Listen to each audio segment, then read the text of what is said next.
Hello everyone, আমি শান্তনা চলে এলাম নতুন একটা ভিডিওর সাথে। আজকে তোমাদেরকে চটজলদি একটা পটলের রেসিপি শেয়ার করবো, যেটা নিরামিষের দিনে খুব ভালো লাগে খেতে। তো প্রথমে পটলগুলো হাফ হাফ করে ছুলে নিয়েছি আর মাঝখান থেকে কাট করে নিয়েছি। এবার লবণ হলুদ দিয়ে মেখে ভালো করে লাল লাল করে ভেজে নেব। ভাজার সময় ঢাকা দিয়ে ভাজবো যাতে মোটামুটিভাবে সেদ্ধ হয়ে যায়। এবার তুলে রেখে সেই তেলের মধ্যেই দিয়ে দেবো লঙ্কা, জিরে আর গোটা গরম মশলা ফোড়ন। ফোড়ন থেকে সুন্দর মিষ্টি গন্ধ বেরোলে এক এক করে এর মধ্যে মশলাগুলো যোগ করব।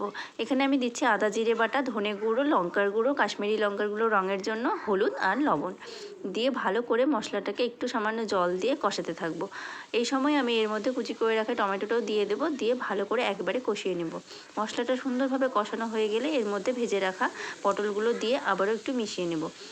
এখন মশলাটা বেশ কষানো হয়ে গেছে। এবার গ্রেট করে রাখা পনিরগুলো দিয়ে ভালো করে মিশিয়ে নেব। যতক্ষণ পর্যন্ত না মশলাটা ভালো করে সুন্দর কষানো হচ্ছে ততক্ষণ কষাবো, কারণ মশলাটা কষানো যত সুন্দর হবে তত তরকারিটার টেস্ট হবে। তো এইভাবে দেখো মশলাটা সুন্দরভাবে যখন কষানো হয়ে গেছে তখন আমি এর মধ্যে একটুখানি চিনি দেব, দিয়ে ভালো করে মিশিয়ে নিয়ে সামান্য পরিমাণে জল দেব, দিয়ে ফুটতে দেবো। দেখো গ্রেভিটা সুন্দরভাবে হয়ে আসলে আমি এর মধ্যে একটু ঘি আর গরম মশলা দিয়ে নামিয়ে নেব। এইভাবে তোমরা করে দেখতে পারো, খেতে কিন্তু খুব টেস্টি হয়।